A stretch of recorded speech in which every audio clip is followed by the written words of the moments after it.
you on that side. There might be a twist at the top. How is that? Just do a speaker check here. Is that better? Okay. Excellent. We are at 6 o'clock. So just before we formally get started, and so I don't forget those that are visiting and not familiar with this area, we have 4 exits. I can be the flight attendant here. 1 and 2 in the back, 2 in the front, and also the restrooms. We have the gentleman's or the little boys' room, as it might be, directly across in the building across this way out this door, and the ladies is in the other building out this way and across kind of the patio area in the corner of those 2 buildings.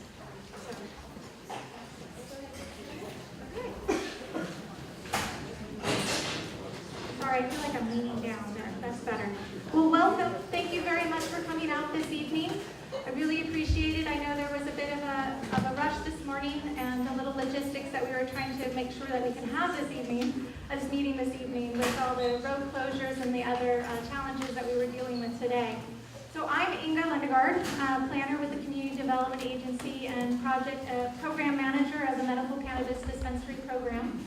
And with us today, we're also going to have Tom Lai, Assistant Director of Community Development Agency. We're trading off because the little thingy didn't work for our slides. So he's going to be stepping up in the middle of the presentation. I'll be stepping down there. I'd like to also introduce you to our advisory committee. Our advisory committee is located, I know it's a little bit, we are tight quarters here, but we wanted to make sure we had every seat out today. We have Charles Desro. He's partner at Raganti and Fritas, a law firm in San Rafael. So he's over in the corner there, he's going to wave high. And then we have Michael Frank, Executive Officer of the Marin General Services Authority, and previously the City Manager of Nevada for the past 7 years. We have Joseph Crimes. He's the recently formerly known as Interim Chief of Police for the City of Nevada. He just recently sworn in the new Chief of Police. And then lastly, we have Wendy Sheeran. She's recently retired physician from Kaiser Permanente. We also have a few special guests this evening. We have the 4th District Supervisor, Dennis Radoni, who is expected to come shortly. There he is! Lorenzo Cordova, who was just waiting here. We're here to listen to the community and comments. And then we also have Dennis Finnegan with us, a retired undersheriff of the County of Marin. He'll be just standing over here. So the meeting purpose. We are here for the opportunity for the applicants to present the proposal both to the advisory committee and to the community at large. This is a meeting that the advisory committee is tasked to hold in order to reach out to the community, and that's why we are here this evening in the community. And thank you for your patience with obviously a full house. There are a couple seats in here if people need them. But it's the opportunity for the public to provide comments to the advisory committee. And there will be additional opportunities to comment. This is not the only. I know I've personally met with and spoken to and received comments from this community, both in Marshall and in the valley here. But you can also, and we have it listed right up here at the door, you can email comments, you can snail mail them, you can mail it to me. All of those comments will be part of the public record and passed on to the advisory committee for their review, and then eventually passed on to the county administrator's review also. So all of those will be passed on. Currently, the deadline for that, in order for me to compile those and pass those on, will be February 20th. So that is just end of day, that's a holiday. So as long as you have them to me or mailed in, I will make sure I get those and pass those on to the advisory committee and the county administrator for their review. And we want to state that there's no decisions being made tonight. So this is not a classic land use process where there's a hearing or an actual decision. This is in order to hear the community and what you have to say in regards to it, and hear the presentations being made by the applicants. So meeting format. What we're going to do this evening, because we have kind of 2 separate communities that we've for Central and West Marin. We're going to have the applicant presentation for Cracktana Health Center out on State Route 1 in Marshall present first. They'll have 10 minutes of presentation, and then we'll open it for questions from the advisory committee to the applicants. After that, we'll roll in, that should be about 10-15 minutes. After that, we'll roll into opportunity for the community in Marshall, or in general, anybody is welcome to speak on that particular application. We'll roll into that. I expect that to be a little less a number of people interested in speaking on that one, so we should go fairly quickly. That gives them opportunity for those that need to drive back home to Marshall tonight. They'll have them go first. Then after the public comments, we'll go on to Forest Knolls Wellness here on Sir Francis Drake and Forest Knolls. They'll again have 10 minutes. We'll have questions from the advisory committee, and then we'll roll into the community comments. We really want to hear from the community. We'll probably be opening up, is depending on how many people, we'll do a quick poll before we roll into that of how many people want to speak, and we'll adjust the timing, but we'll have probably a 1 to 2 minute time for speakers. 1 to 2 minutes, so depending on how many speakers there are, so that way we want to try and not have you here all night, and be aware of that to make sure that you're able to meet your time commitments. So I'm going to go ahead and pass it off onto background for Tom to give you some. Thank you. Good evening, everyone. I want to give you a little bit of a background on how we got here today. So just a little bit of a history.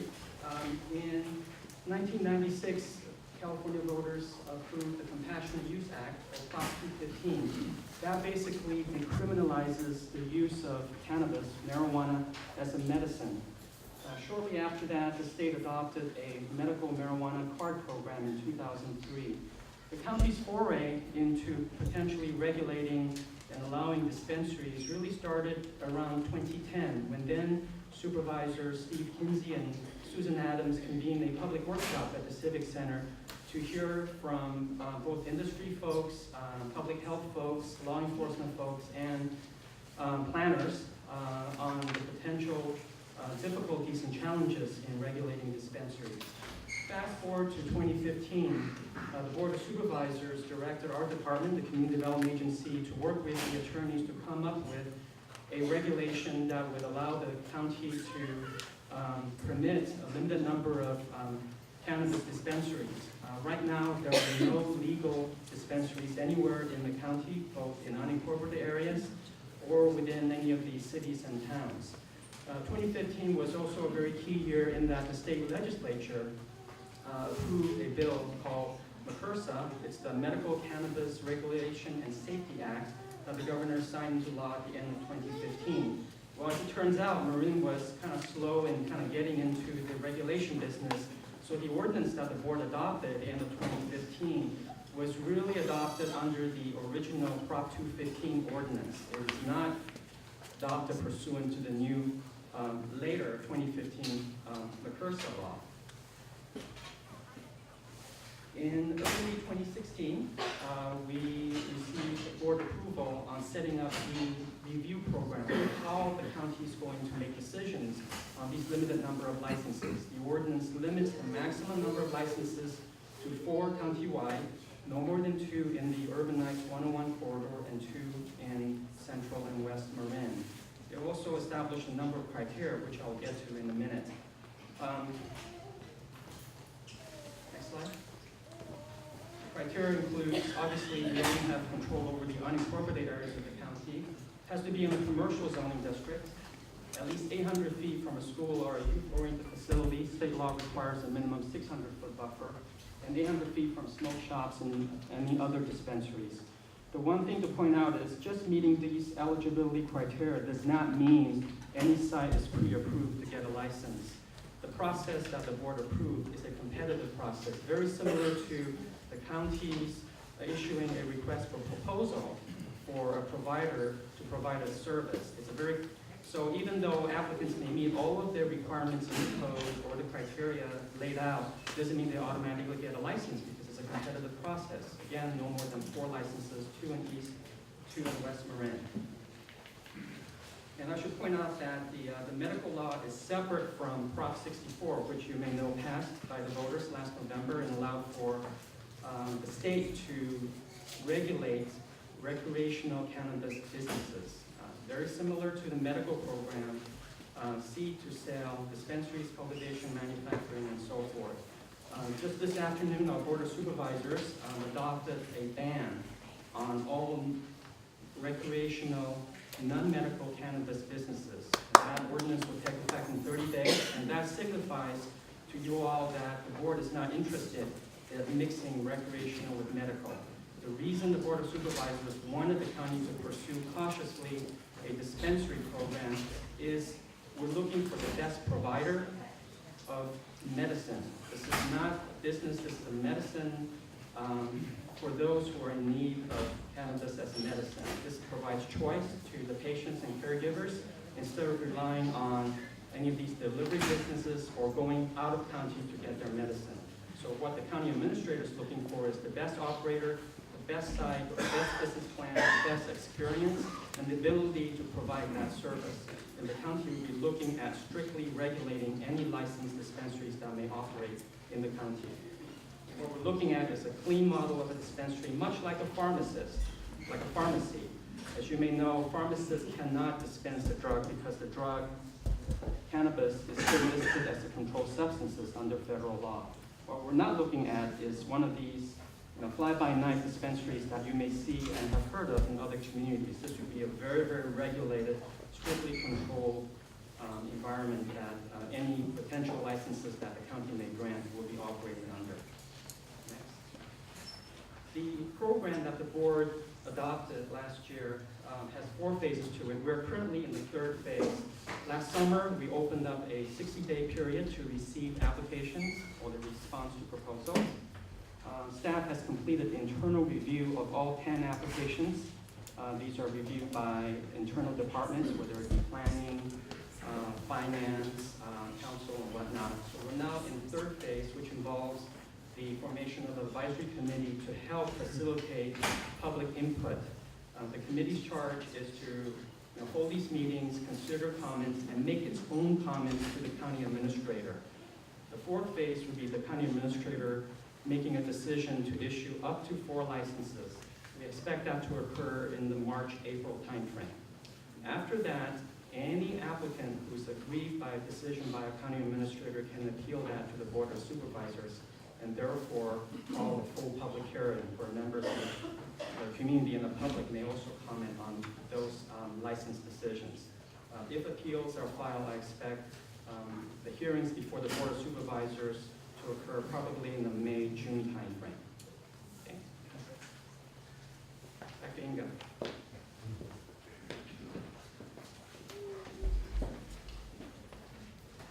All right, before we get started, I just wanted to talk about, we have quite a full house and a community that's a lot of public interest in the full house. We're requesting that you treat each other with respect and follow some meeting rules. So I just wanted to talk about giving everyone a chance to speak without interruption. That includes presenters, advisory committee, and the community. Listen actively. This is where I'm just asking you, if you've heard something that a comment has already been made, I ask that there are a lot of people that want to speak, that you don't repeat the same things, the same issues. If you really feel like you need to say it, perhaps ditto or what those other people, the previous people stated, if you really want to emphasize that. But because we may have a lot of speakers, we want to make sure that we're not repeating all of the issues. And then I'd ask that you speak from the I. So that's where you're saying this is how I feel or how I believe, and that making sure that it's coming from you personally. And we're going to adhere to the time limits. So when it is your time to speak, we will have you on a timer, and we will not, wave at you to say that your time is, or I might be doing this to say your time. We will have to tap you on the shoulder and ask you to step aside if you go over it too much. And lastly, I'd like to ask you to turn off cell phones. And before we get started, just want to let you know, we're having this meeting within the community to have hear from the local community members. And we're asking to get a feel of where the community's members are coming from. We ask that you provide your community, the committee, with a name and street and community that you are from. So I'd like to go ahead, we're going to just take a few minutes to transition over to the first presenter. First presenter, again, as I said, will be Craft Canna. That'll be about 10 minutes. So if you guys want to go ahead and make your way over here, let me know if you needed any seats or anything in addition to here. And again, as I said, we'll have 10 minutes. Then I will open up for questions from the advisory committee. I will be standing just to the side here. So if you have any questions that you'd like to ask me about the process or any application, please feel free to grab me also. Okay, let me check the volume on that. Is it equally challenging to hear for everybody? How about in the back? You're doing okay? All right, we'll try to make sure we speak clearly and strongly. And thank you for the extra chairs.